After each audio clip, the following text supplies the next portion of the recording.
तुम्हाला कधी अनुभव आलाय का? एखादी व्यक्ती लहानपणापासून तुम्ही त्या व्यक्तीला बघत असता, तुमच्या समोरच असते ती व्यक्ती, त्या व्यक्तीला बघत बघतच तुम्ही लहानाचं मोठं झालेलं असता आणि अचानक एकदा अशी काहीतरी वेळ येते की ती व्यक्ती इतकं चुकीचं वागते की आपल्याला असं वाटतं की अरे मी जे ओळखत होतो ती हाच माणूस आहे का, हा चेंज झाला? खरं तर अशा वेळी आपल्याला प्रश्न पडतो की व्यक्तीचा खरा स्वभावच असा होता का परिस्थितीने तिचा खरा स्वभाव बाहेर काढला? तर आज आपण जाणून घेऊया की व्यक्तीचा खरा चेहरा कसा ओळखायचा. पहिली गोष्ट म्हणजे तर लोक मुखवटाच का घालतात? का अशा पद्धतीचं एक स्वतःची इमेज तयार करायची आणि दुसऱ्यांना दाखवायची? हे वाईट आहे. तुम्ही जर नीट विचार केला तर आपण सुद्धा असेच बरेच मुखवटे घातलेले असतात. माझं स्वतःचं उदाहरण सांगायचं झालं तर माझे सगळेच सिक्रेट्स माझ्या भावाला माहित नसतात आणि माझे सगळेच सिक्रेट्स माझ्या मित्राला पण माहित नसतात. पण ह्या दोघांना सुद्धा वेगळ्या वेगळ्या प्रकारचे माझे सिक्रेट्स माहित असतात. म्हणजे माझा भावासमोर जी माझी इमेज आहे ती वेगळी आहे, माझ्या मित्रांच्या समोर जी माझी इमेज आहे ती वेगळी आहे, माझ्या शिक्षकांच्या समोर जी माझी इमेज आहे ती वेगळी आहे. प्रत्येक ठिकाणी आपण वेगळ्या वेगळ्या प्रकारचा मुखवटा घातलेला असतो. लोक मुखवटा घालतात हे कधीच वाईट नसतं. खरं तर मुखवटा घालणं ह्यात कधीच प्रॉब्लेम नाही. प्रॉब्लेम ह्यात आहे की आपण जेव्हा त्या मुखवट्यालाच खरी व्यक्ती समजायला लागतो. म्हणजे एखाद्या वेळी असं होतं की आपण एखाद्या व्यक्तीला ओळखतो, तो खूप कॉमेडी असतो आणि आपल्याला असं वाटतं की अरे हा किती फनी माणूस आहे, आणि आपण त्याच्या घरी जातो एक दिवशी आणि घरी गेल्यानंतर वेगळंच चित्र असतं.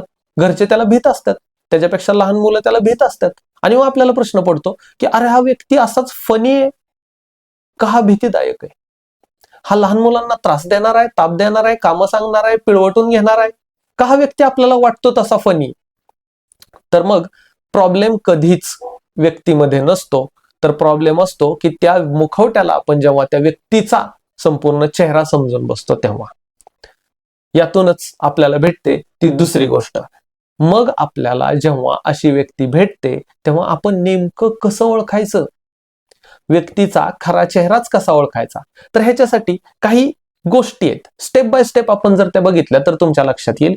पहिली गोष्ट म्हणजे व्यक्ती काय बोलतीये ह्याच्यावर तर आपण लक्ष दिलंच पाहिजे.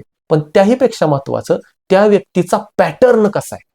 आता पॅटर्नवर लक्ष द्यायचं म्हणजे काय करायचं? पॅटर्नवर लक्ष द्यायचं म्हणजे एक इमॅजिन करा की आपण दोघ जण मित्र असतो, कुठंतरी असंच कॅफेमध्ये बसलेलो असतो, चहा पित असतो आणि आपल्या मित्राला फोन येतो की बाबा कुठे आहेस तू? तिकडून फोनवरून विचारलं जातं. हा सरळ सांगतो की मी मित्रासोबत आहे, अभ्यास करतोय, आणि आपल्याकडे बघून डोळा मारतो. आपल्याला सुद्धा कळतं की तो चेष्टा करतोय, कोणाला तरी खोटं बोलतोय. आपण हे खोटं पचवतो. आता आपल्या समोर तो तसं वागलेला असतो, त्यांनी कोणाला तरी खोटं सांगितलेलं असतं. पण इमॅजिन करा हेच असं खोटं जर त्यांनी तुम्हाला सांगितलं तर? म्हणजे इथं आपल्याला त्या व्यक्तीचा पॅटर्न बघायचा आहे. कारण हे खोटं बोलणं हा त्याच्या पॅटर्नचा, सवयीचा भाग होतो. तेव्हा आपल्याला समजू शकतं की त्या व्यक्तीचा खरा चेहरा कसा आहे. आता काही वेळा छोट्या मोठ्या गोष्टी अशा असतात की त्या आपण ऍक्सेप्ट करतो. उदाहरणार्थ किरकोळ खोटं बोललेलं असतं. आपण गाडीवरती बसतच असतो आणि तेवढ्यात फोन येतो, कुठं आलायस, आणि आपण म्हणतो रस्त्यात आहे. कधीतरी हे जर हे झालं तर त्याला आपण अपघात समजूया, किंवा कधीतरी केलं म्हणजे बाबा संघर्ष टाळण्यासाठी केलं. पण जर हे रेग्युलरली होत असेल तर तो त्या व्यक्तीच्या स्वभावाचा भाग असतो. जर तुम्हाला असा व्यक्ती, असा पॅटर्न दिसला तर त्या व्यक्तीपासून 4 हात लांब राहा, कारण ती व्यक्ती खोटारडी आहे. आता तिसरी गोष्ट ती म्हणजे 3 असे क्षण की ज्यावेळी लोकांचा खरा चेहरा समोर येतो. 3 क्षण. त्यातला पहिला क्षण तो म्हणजे सत्ता. ज्यावेळी एखाद्या व्यक्तीकडं संपूर्ण सत्ता दिली जाते त्यावेळी ती व्यक्ती जसं तिनं ठरवलेलं आहे किंवा जसं तिनं आश्वासन दिलेलं आहे तसं ती वागेलच ह्याची गॅरंटी नसते. उदाहरणार्थ आता बघा की म्हणजे तुम्हाला जर आठवत असेल तर मला कुठल्याही पॉलिटिकल पार्टीवरती टीका करायची नाही, मला फक्त एक खरा चेहरा म्हणून सांगायचंय की बीजेपी जेव्हा सत्तेत येत होते त्यावेळी त्यांनी जाहिरात करतानाच आम्ही डिजिटल क्रांती करू, आम्ही गुड गव्हर्नन्स आणू, आम्ही भ्रष्टाचार मुक्त करू, आम्ही परीक्षांमध्ये एक वाक्यता आणू, अशा पद्धतीची आश्वासनं दिली. आणि जेव्हा ते प्रत्यक्षात सत्तेवर आले तेव्हा आपल्याला दिसतंय आता त्यांचा खरा चेहरा समोर आला. आणि त्यांचा खरा चेहरा काय होता? हिंदू, मुसलमान, पाकिस्तान वगैरे वगैरे. तर हा जो खरा चेहरा समोर येणं असतं हे एखाद्या व्यक्तीच्या हातात अमर्यादित सत्ता दिल्यानंतरच ते येतं. आपल्यावरती अशी अमर्यादित सत्ता द्यायची कोणावर वेळ येऊ नये, आणि दिलीच तरी सुद्धा ती व्यक्ती चांगली निघावी हीच अपेक्षा. दुसरा क्षण म्हणजे फायद्याची जागा.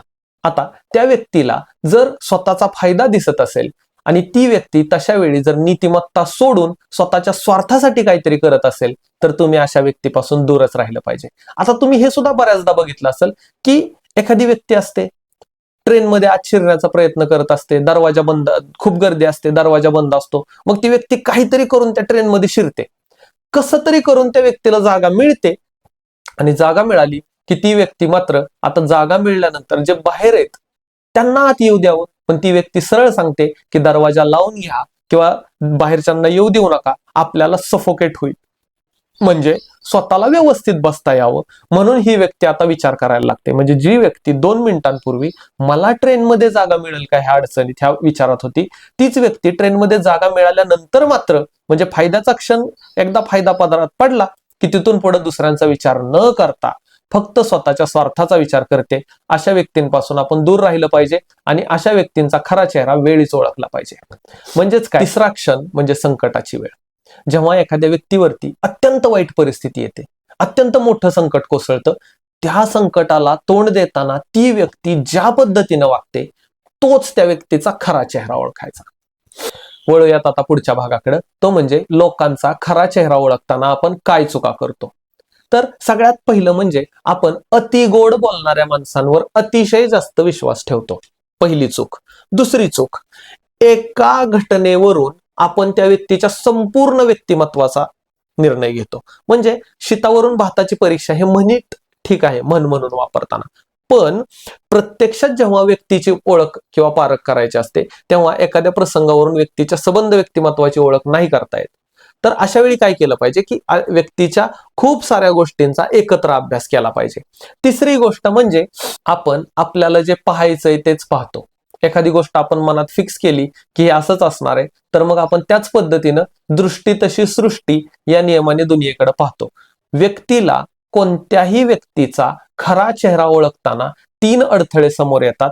ते म्हणजे हेच: गोड बोलणाऱ्यांवर अतिविश्वास ठेवणे, एका घटनेवरून संबंध स्वभावाची परीक्षा करणे, आणि आपल्याला जे बघायचंय तेच बघणे. आता शेवटी या व्हिडिओच्या उत्तरार्धाकडे वळताना, व्यक्तीचा खरा चेहरा ओळखणं अवघड आहे का? नाही, अजिबात अवघड नाही. पण एकाच गोष्टीवरून सगळं ओळखायचं का? नाही. तर आपल्याला बघायचा आहे पॅटर्न, आणि पॅटर्न बघण्यासाठी शब्द कमी ऐकले तरी चालतील, पण ती व्यक्ती कशी वागतीये, काय कृती करतीये हे व्यवस्थित पहा. व्यक्तीच्या सवयी पहा की ती व्यक्ती ठराविक परिस्थितीमध्ये कशी वागते, किंवा त्या व्यक्तीला कोणत्या सवयी आहेत. ती व्यक्ती हॅबिच्युअल लायर आहे का, म्हणजे सतत खोटं बोलणारी, मज्जेने खोटं बोलणारी अशी ती व्यक्ती आहे का. फायनली, एखादी व्यक्ती जिथं त्या व्यक्तीचा काहीच फायदा नाहीये अशा ठिकाणी ती व्यक्ती कशी वागते ह्यावरून सुद्धा व्यक्तीच्या खऱ्या चेहऱ्याची ओळख होते. शेवटी एवढंच की व्यक्तीचा खरा स्वभाव, खरा चेहरा कधी ना कधी कळतोच. फक्त तो लवकर कळाला तरी होणाऱ्या दुष्परिणामांपासून आपली लवकर सुटका होऊ शकते. आजचा व्हिडिओ तुम्हाला कसा वाटला मला कमेंट बॉक्समध्ये नक्की सांगा. भेटूया पुढच्या व्हिडिओमध्ये. तोपर्यंत पाहत रहा बुकमार्क मराठी. लाईक करा, शेअर करा, सबस्क्राईब करा. Thank you very much.